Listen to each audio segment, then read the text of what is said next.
மக்கள் அனைவருக்கும் வணக்கம். ஆமை குட்டிகளும் கருணாநிதி குட்டிகளும் இப்படின்னு ஒரு படமே எடுக்கலாம். ஏன்னா அந்த அளவுக்கு ஒரு அக்கிரமம் போய்கிட்டு இருக்குது. ஆமை குட்டிகள்னே ஏதோ வேற ஒரு கட்சியை நினைச்சிடாதீங்க. இது முழுக்க முழுக்க திமுக, முக்கியமாக தமிழகத்தை ஆளக்கூடிய திமுகவுடைய தலைமை குடும்பமான இந்த ஸ்டாலின் குடும்பம் இருக்கு இல்லையா, இந்த ஸ்டாலின் குடும்பம் போடக்கூடிய ஒரு முக்கியமான திட்டம். அந்த திட்டத்தின் பின்னாடி ஒரு கொடூரமான முகம் என்ன அப்படின்றத சொல்றதுக்காக இந்த பதிவு. இப்போ ஆமை குட்டியையும் கருணாநிதி குடும்பத்தையும் ஏன் கனெக்ட் பண்றேன்னு கேட்டீங்கன்னா, முதலாவது எங்கேருந்து நீங்க ஆரம்பிக்க நான் சொல்றேன் கேளுங்க. இது என்ன அப்படின்னா, தேசிய பசுமை தீர்ப்பாயம், நேஷனல் கிரீன் ட்ரிபுனல், இதோட வெப்சைட்ல போனீங்கன்னு வச்சுக்கோங்க. சதன் இந்த நேஷனல் கிரீன் ட்ரிபுனல்ல சவுத், அதாவது தென்னிந்தியாவுக்கான பசுமை தீர்ப்பாயம், தேசிய பசுமை தீர்ப்பாயம் இருக்குல்ல, இதுல ஒரு முக்கியமான வழக்கு ஒன்று வருது. அந்த வழக்கு யாருக்கு எதிரானது அப்படின்னா, இந்த இருக்க அந்த வழக்கின் விவரங்கள், அந்த வழக்கு விவரங்களை வச்சிடுறேன் ஸ்க்ரீனில், நீங்கள் ஒரு தடவை பார்த்துருங்க, தேவைன்னா தேடிக்கோங்க. அதுக்கான வெப்சைட் இருக்கு இல்லையா, அந்த வெப்சைட் லிங்க்கும் இதிலே இருக்கும். இந்த வழக்கு எது சார்ந்தது அப்படின்னா, இங்கே தமிழ்நாடுடைய கோஸ்டல் ஜோன் மேனேஜ்மெண்ட் அத்தாரிட்டி, இந்த தமிழ்நாடுடைய கோஸ்டல் ஜோன் மேனேஜ்மெண்ட் அத்தாரிட்டி, அதாவது தமிழ்நாட்டுடைய கடற்கரை இருக்கு இல்லையா, அந்த கடற்கரைக்கான மேலாண்மை சம்பந்தப்பட்ட நிர்வாகிகளுக்கும் இங்கே சரவணன் என்பவருக்குமான முக்கியமான வழக்கு. இந்த வழக்கு ஒரு முக்கியமான உண்மையை சொல்வது மட்டும் இல்லாமல், இந்த கருணாநிதி குடும்பம், முக்கியமாக ஸ்டாலின் குடும்பம் போடக்கூடிய இன்னொரு பிளானையும் சேர்த்தே தான் உடைக்குது. அது என்னன்றதை இப்போ தெளிவாக சொல்றீங்களுக்கு. 2022 எக்ஸாக்டாக சொல்லணும்னா, ஸ்டாலின் அரசு அமைஞ்சு ஏற்கனவே 1.5 வருஷத்துக்கு அப்புறம் இங்கே ஒரு முக்கியமான திட்டத்தை ஸ்டாலின் நிர்வாகம் முன்வைக்கிறாங்க, ஸ்டாலின் அரசு முன்வைக்குது. அது என்ன அப்படின்னா, இந்த கடற்கரை ஓரங்கள் இருக்கு இல்லையா, இது எல்லாமே ரீஸ்டோரேஷன் பண்ணுறோம், அதாவது மீண்டும் புனரமைக்கிறோம், அதை மேம்படுத்த விரும்புகிறோம். அதற்காக 100 கோடி ரூபாய் நாங்கள் ஒதுக்குறோம்டாங்க. அந்த 100 கோடி ரூபாய் வச்சு என்னங்க பண்ண போறீங்க அப்படின்னா, சென்னையில் கூட, சென்னை பகுதியில் இருக்கக்கூடிய கோவளம் வரைக்கும் இருக்கக்கூடிய சுமார் 52 கிலோமீட்டர் தூரத்தில் இருக்கக்கூடிய இந்த கடற்கரை ஓரங்கள் இல்லையா, இது எல்லாத்தையுமே சரி செஞ்சு அதை முக்கியமான தலங்களாக மாற்ற போகிறோம். எப்படியான தலங்களை மாற்ற போறீங்க? அந்த பக்கத்து கல்ச்சரல் சென்டர், இந்த பக்கத்து விளையாட்டு மையங்கள், அந்த இதுன்னு ஏகப்பட்ட விஷயங்களை நான் கொண்டு வந்து அது எல்லாத்தையும் புனரமைச்சு ஒரு முக்கியமான இடங்களா மாற்ற போகிறோம், அதில் விளையாட்டு விஷயங்கள்லாம் கொண்டு வர போகிறோம் அப்படின்னு சொல்லிட்டு இந்த திட்டத்தை அறிவிச்சாங்க. இந்த திட்டத்தை அறிவிக்கும் போது ஆகா நல்ல திட்டம் மாதிரி தெரியும். ஆனால் இந்த திட்டம் அமலாக்கத்துக்கு வரும்போது தான் இந்த திட்டத்துக்கு முன்பு இவங்க போட்ட பிளான் எல்லாமே கொஞ்சம் கொஞ்சமாக வெளியே வர ஆரம்பிக்குது. இந்த திட்டத்தில் முக்கியமான குளறுபடி என்னன்றதை இந்த குறிப்பிட்ட வழக்கு சொல்லுது. அது என்ன அப்படின்னா, இப்போ இந்த வழக்கு எந்த இடத்துல முக்கியமாக குவியுது அப்படின்னா, நீங்கள் கொட்டிவாக்கம், நீலாங்கரை, ஆலிவ் பீச், அதுக்கப்புறம் அக்கரை பீச், இந்த பீச்சில் இருக்கக்கூடிய பகுதிகளில் மிக முக்கியமாக இந்த அக்கரை மற்றும் ஈஞ்சம்பாக்கம் இந்த பகுதியில் இருக்கக்கூடிய கடற்கரைகளில் நடக்கக்கூடிய தற்போது நடக்கக்கூடிய கட்டுமான பணிகள் எல்லா பற்றியுமே தடுத்து நிறுத்தணும். அங்கே பெரிய லெவலில் கடற்கரை ஓரங்களை சிதைக்கிறதுக்காகவும் அந்த பகுதியிலுடைய கிராமங்கள் எல்லாம் ஒட்டுமொத்தமாக அழிக்கிறதுக்கான வேலை நடந்துகிட்டு இருக்கு அப்படின்ற ஒரு முக்கியமான குற்றச்சாட்டு அந்த பகுதியில் இப்போதான் மெல்ல வருது. இதுவே அதிமுக காலத்தில் இதே பிரச்சனை வந்துச்சு வச்சுக்கோங்க, இந்நேரம் கிளம்பியிருப்பானுங்க. கடற்கரை ஓரத்தில் கூடிய கிராமங்கள்லாம் அழிக்க போறாங்க, ஆமை குஞ்சுகள் பொறிக்கிறதுக்கு எங்கே போகும், வஞ்சர மீனுக்கு வஞ்சகம் பண்றாங்க அப்படின்னு ஆமை குஞ்சுல ஆரம்பிச்சு வஞ்சர மீன் வரைக்கும் கிளம்பியிருப்பாங்க. ஆனா எவனுமே இப்ப கண்டுக்கவே இல்லை. அது ஏன்னா அது திமுக ஆட்சி அதிகாரத்தில் இருக்கான் இல்லையா, அவனுக்கு தோதாலே இவங்க ஊதுவாங்க.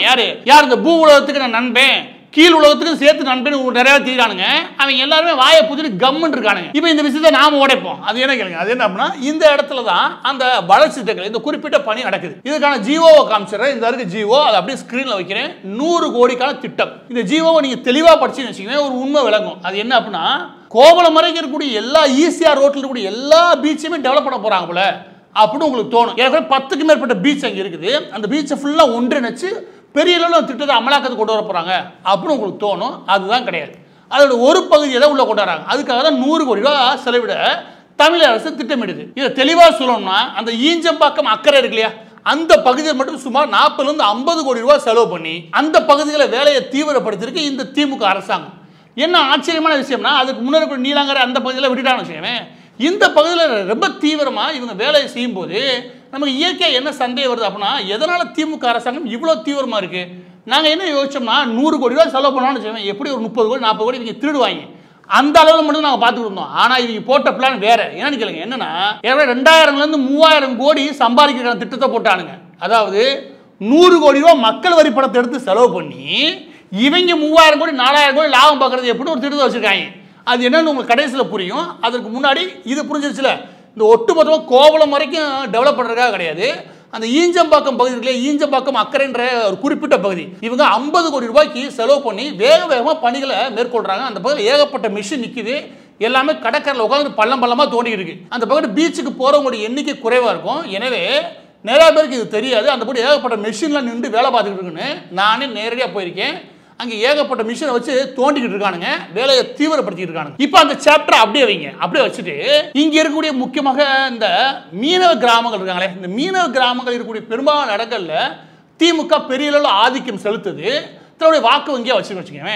அவங்களுக்கு சேர்த்த ஒரு முக்கியமான விஷயத்தை சொல்றேன். அது என்ன அப்படின்னா, இந்தியாவில் NCSCM ஒன்று இருக்குது, அதாவது national centre for sustainable coastal management அப்படின்னு ஒரு முக்கியமான அமைப்பு ஒன்று இருக்குது. இந்த அமைப்பு எதற்காக அப்படின்னா, தனித்துவமாக இந்த கடற்கரைகள் இருக்குல்ல, இந்த கடற்கரைகளை மட்டும் பாதுகாக்கிறதுக்கு அது எந்த விதமாக பாதுகாக்கப்படணும், அது ஒவ்வொரு மாநிலமும் இதை பாதுகாக்கிறதுக்கு என்ன மாதிரியான திட்டமிடல் தேவை, அந்தந்த கடற்பகுதியில் இருக்கக்கூடிய அரிதான தாவரங்கள் ஆரம்பிச்சு, கடற்பகுதியிலுடைய அரிதான தாவரங்கள் ஆரம்பிச்சு, அந்த பகுதிகளை ஆமையில ஆரம்பிச்சு தனித்துவமான உயிரினங்கள் இருக்குல்ல, இந்த எல்லா உயிரினங்களுக்கும் சேர்த்தே தான் நம்ம அக்கறையோட செயல்படணும். அதற்காக இந்த கடற்கரை ஓரங்கள் இருக்குல்ல, அந்த கடற்கரை ஓரக்கூடிய வளம் இருக்குல்ல, அதை நீடிச்சிருக்கணும், எதிர்வரும் சந்தையினருக்கு அது அந்த விதமாகவே கொடுத்துட்டு போகிறதுக்காகவே உருவாக்கப்பட்ட ஒரு முக்கியமான அமைப்புன்னு வச்சுக்கோங்க. இந்த அமைப்பின் கீழே உங்களால் என்ன கிடைக்கும் அப்படின்னா, ஒவ்வொரு மண்டலமாக பிரித்து அந்த மண்டலங்களில் எப்படியா இருக்குது, அதாவது அந்த குறிப்பிட்ட கடற்கரை எப்படியான தன்மையோடு இருக்குன்னு நம்மளால் பார்க்க முடியும். இது உங்கள் எல்லாராலையும் பார்க்க முடியும். இது ஒரு பெரிய ரிலேட்டிவிட்டி தியரிலாம் கிடையாது, ரொம்ப சாதாரண சயின்ஸு. நீங்கள் உட்காந்து கொஞ்சம் படிச்சினால புரிஞ்சிடும். படிக்கலாம் பரவாயில்ல, நான் எந்த அளவுக்கு முடியுமோ அந்த அளவுக்கு எளிமையாக சொல்கிறேன் கேளுங்க. அது என்ன அப்படின்னா, இப்போ கூகுள் எடுங்க, அதில் கோஸ்டல் ரெகுலேஷன் ஜோன் இருக்கும், அப்படி போடுங்க. கோஸ்டல் ரெகுலேஷன் ஜோன் போட்டு அதுக்கான மேப்னு தேடுங்க. அதற்கான மேப்னு தேடிங்கன்னா இந்த NCSCM இருக்கு இல்லையா, இதோட சேர்த்து ஒரு மேப் லிங்க் ஒன்று கிடைக்கும். அதில் போனீங்கன்னா தமிழ்நாடை செலக்ட் பண்ணின்னு வச்சுக்கோமே, இந்த மாதிரியான மேப் ஒன்று கிடைக்கும். அந்த மேப்பில் ரொம்ப உங்களுக்கு மங்கலாக இருக்கும், அதை கொஞ்சம் பெருசாக்குறேன். இந்த மேப்பை கொஞ்சம் பெருசாக்குறேன்னு வச்சுக்கோங்க. இந்த ஓரத்தில் அந்த கலர் இருக்கு இல்லையா, அந்த மேப்பில் இருக்கிற கலர்ஸ், அந்த கலர்ஸ் என்ன குறிக்குன்றத அந்த மேப்பில் சொல்லியிருப்பாங்க. CRZ, அதாவது கோஸ்டல் ரெகுலேஷன் ஜோனில் 1, 2, 3, 4. அந்த 1, 2, 3, 4ல் AB அதுக்குள்ளேயே உட்பிரிவுகள் பிரிச்சிருப்பாங்க. இது எதற்காக பிரிக்கப்படனா, இதன் அடிப்படையில் அந்தந்த மண்டலங்களில் எப்படியான பாதுகாப்பு தன்மையோடு நம்ம அணுகணும், முக்கியமாக தமிழக அரசு அந்தந்த மாநிலங்கள் எப்படி அணுகுன்ற வரையறைகள் கொடுக்கப்படுகிறது. இப்போ மீண்டும் அந்த விவகாரத்துக்குள்ள வரேன். அது என்ன அப்படின்னா, இப்படியான பகுதிகளில் மிக முக்கியமாக இந்த CR2 இருக்கு இல்லையா, இந்த CRZ2 ஆகட்டும், இல்லாட்டி CRZ 1க்கு கீழே A ஆகட்டும், இந்த மாதிரி விஷயங்கள்ல இந்த மாதிரி பகுதிகளை ஏதாவது வளர்ச்சி திட்டங்களை உருவாக்க போறீங்க, இல்லாட்டி ஏதோ விதத்தில் அங்கே கட்டுமான பணிகளை உருவாக்குறதுக்கு தமிழக அரசு முயற்சி பண்ண போகுது அப்படின்னு வச்சுக்கோங்க. அதுக்கு உங்களுக்கு யாரோட சான்றிதழ் தேவை அப்படின்னா, இந்த NCSCM இருக்கு இல்லையா, இதோட சான்றிதழ் தேவை. அதாவது national centre for sustainable coastal management இருக்கு இல்லையா, இதனுடைய சர்டிஃபிகேட் தேவை. இதோட சர்டிஃபிகேட் இருந்தால் மட்டும்தான் நீங்கள் இந்த பகுதிகளில் அடுத்த கட்ட பணியை தொடங்க முடியும். நீங்கள் 100 கோடி இல்லை, 2000 கோடி இல்லை, 20,000 கோடி கொட்டிக்கோங்க.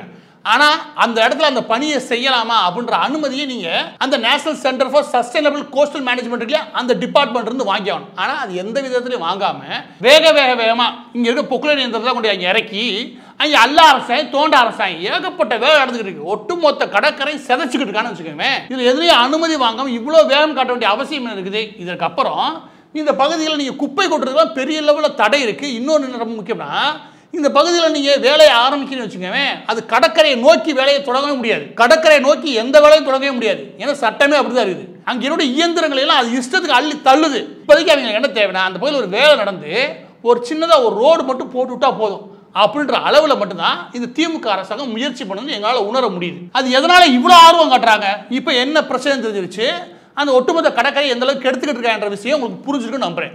இதோட சேர்த்து அந்த பகுதியில் மீனவ கிராமங்களும் இதை புரிஞ்சுக்கணும்.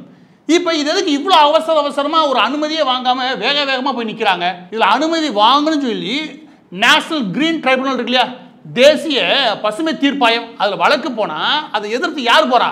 திமுக MP வில்சன் நேராக போய் அப்பீல் ஆகிறாரு. அப்போ திமுக தனிப்பட்ட விதத்தில் ஆர்வம் காட்டுது, திமுக தலைமை குடும்பம் இதில் தனிப்பட்ட விதத்தில் ஆர்வம் காட்டுதுன்னா அப்போ ஏதோ சம்திங் இருக்கு, ரைட்டா? இது எல்லாராலும் உறுதியாக சொல்ல முடியும். எனவே இந்த 100 கோடியில் 30 கோடி திருடுறது நீ நோக்கமாக இருக்க முடியாது. அப்போ வேற ஏதோ இருக்கு அப்படின்னு சொல்லி தேட ஆரம்பிச்சா அப்போதான் ஒரு உண்மை ஒன்று சிக்குது. அதுதான் இது. அது என்ன கேளுங்க, அது என்ன அப்படின்னா, அந்த பகுதிகளில் சமீபத்தில் யாரெல்லாம் நிலங்களை வாங்க ஆரம்பிக்கிறாங்க. ஏன்னா அதை தவிர அங்கே ஒரு பெரிய திட்டம் இருக்கிறதுக்கான வாய்ப்புகள் கிடையாது. யாரெல்லாம் நிலங்கள் கைமாறுது, யாருக்கு நிலங்கள் கைமாறுது நாங்கள் தேட ஆரம்பிக்கிறோம். அப்போ ஒரு முக்கியமான உண்மை ஒன்று வருது. அது என்ன அப்படின்னா, G2 விட்டுருக்கேன், இப்போ இன்னொரு கன்ஸ்ட்ரக்ஷன் கம்பெனி உள்ள வருது. அது எது அப்படின்னா பாஷ்யம். இந்த பாஷ்யம்ன்ற ரியல் எஸ்டேட் கம்பெனிக்கு 25 வருஷம் வரலாறு இருக்குன்னு வச்சுக்கோங்க.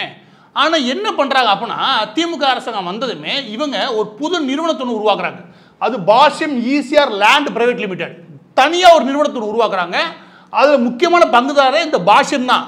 ஆனால் புதிதாக ஒரு நிறுவனத்தை உருவாக்குறாங்க. சரி, அதுக்கடுத்து அதனுடைய ஃபைனான்சியல் ஸ்டேட்மெண்ட் எடுக்கிறோம். அது எடுக்கும்போது என்ன தெரியுது அப்படின்னா, சுமார் 144 கோடி மதிப்பிலான நான் கரண்ட் இன்வெஸ்ட்மெண்ட்ஸ் வருது. அதாவது 2022 கிடையாது, 2023. நீங்க கவனிச்சீங்கன்னா இந்த ஸ்டேட்மெண்ட் அப்படியே நான் ஸ்கிரீன்ல வைக்கிறேன், நீங்களே பாருங்க. இதுல என்ன நம்ம புரிஞ்சுக்கணும் அப்படின்னா, இந்த நான் கரண்ட் இன்வெஸ்ட்மெண்ட்ஸ் இருக்கு இல்லையா, இது ஒருவேளை ஃபைனான்சியல் இன்வெஸ்ட்மெண்ட்டாக இருக்கலாம், இல்லை நிலங்கள் ஏதாவது வாங்குறதா இருக்கலாம் அப்படின்ற அளவில் புரிஞ்சுக்க முடியுது. ஒருவேளை அப்படி நிலங்கள் 140 கோடிக்கு மேலே வாங்குறான்னு வச்சுக்கோங்க. 140 கோடின்றது இங்கே கணக்கில் வரக்கூடியது.